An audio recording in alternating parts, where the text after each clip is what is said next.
आज हम लोग क्या जानते हैं, द्रव्यमान और भार। ये क्या है, एक साइंस का एक पार्ट है जो हम, ये अलग से पार्ट है दिया गया है, द्रव्यमान और भार। ठीक है, तो हम इसके बारे में हम जानेंगे, क्योंकि जैसे द्रव्यमान का जो इंग्लिश है उसका इंग्लिश में मास बोलते हैं और भार को इंग्लिश में वेट कहते हैं। तो इसके डिफरेंस को जानना है, तो द्रव्यमान और भार में अंतर क्या है, difference between mass and weight. ठीक है, तो आज जानते हैं द्रव्यमान और भार में एक लकीर खींच करके दोनों को अंतर जानते हैं, डिफरेंस जानते हैं। सबसे पहले हम जानते हैं कि द्रव्यमान क्या है।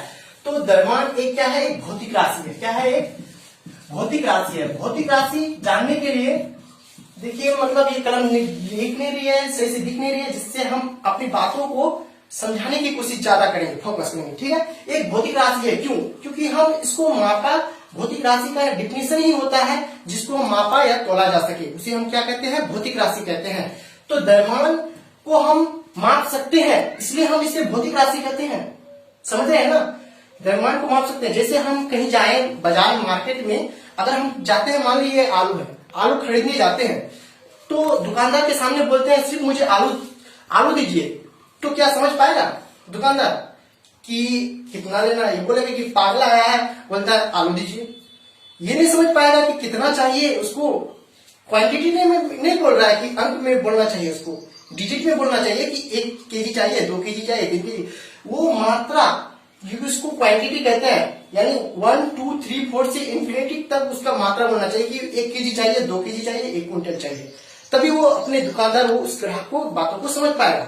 तब जब ग्राहक जाते हैं, दुकानदार को बोलता है हाँ मुझे 1 केजी चाहिए, 2 केजी चाहिए, तो वो समझ जाते हैं कि हाँ, तो जाते हैं और बोलता है और उसको उतना ही दे देता है। मान ली 2 केजी चाहिए तो 2 केजी वो दुकानदार को दे देता है, ये आलू। ठीक है, तो एक्चुअली हम ये गलत करते हैं कि हम उसकी क्या लिए, आलू लिए या मांस लिए या मतलब 2 केजी लिए सामान। तो अक्सर यही लोग गलत करते हैं। बोलता है कि कोई बोलता है कि वजन है ऐसा वैसा, लेकिन वजन और भार में बहुत डिफरेंट है। ध्यान से सुनो, अंतर क्या है।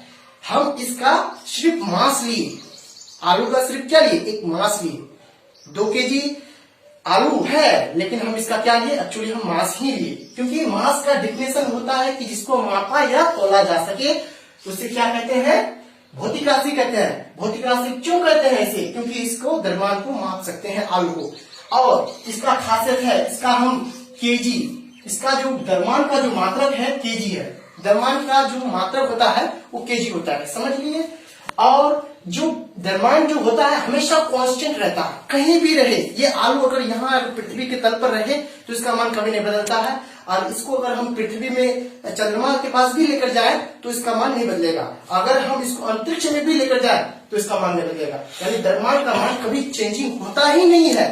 और अब जानते हैं भार। भार को जानने से पहले तो भौतिक राशि समझ गए कि भौतिक राशि हमेशा कांस्टेंट रहता है, जैसे है वो वैसा ही रहेगा, इसको कोई बदल नहीं सकता। ब्रह्मांड में कोई भी आदमी रहे, इसका अगर आलू का मान 5 केजी है तो 5 केजी ही रहेगा, मार्कर का मान 10 केजी है तो 10 केजी ही रहेगा।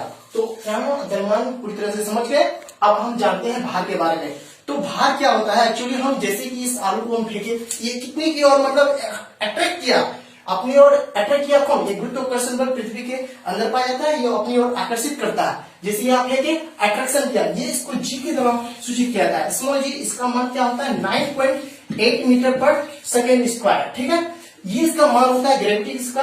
और वेट का जो मान होता है, वेट बराबर mg होता है। ठीक है, तो हम अच्छी तरह से हम समझेंगे, ठीक है, भार के बारे में, वेट। ठीक है, तो ध्यान से समझो कि भार क्या होता है। जैसे कि हम जानते हैं कि भार, वजन, वेट का जो डिफिनेशन होता है कि ये हर समय अलग अलग जगह पर अलग अलग मान होता है। जैसे पृथ्वी का मान में अलग रहेगा, जैसे मेरा मान लीजिए मैं आकाश हूं, मेरा नाम आकाश है। आकाश का मान कितना है पृथ्वी में, मान लें 50 केजी है। मेरा वेट है, मेरा वेट कितना है, आकाश का वेट, मान ले मेरा नाम है आकाश, इसका वेट कितना हो गया, 50 केजी है। अब इसको बोलता है कि पृथ्वी में इसका भार कितना होगा, पृथ्वी में इसका भार कितना होगा। तो इसको जानने के पहले एक फॉर्मूला द्वारा इसको सूचित किया जाता है। देखिए हम आपको समझा रहे हैं, जैसे mg इसका फॉर्मूला होता है, वेट बराबर mg होता है। तो m का मान लीजिए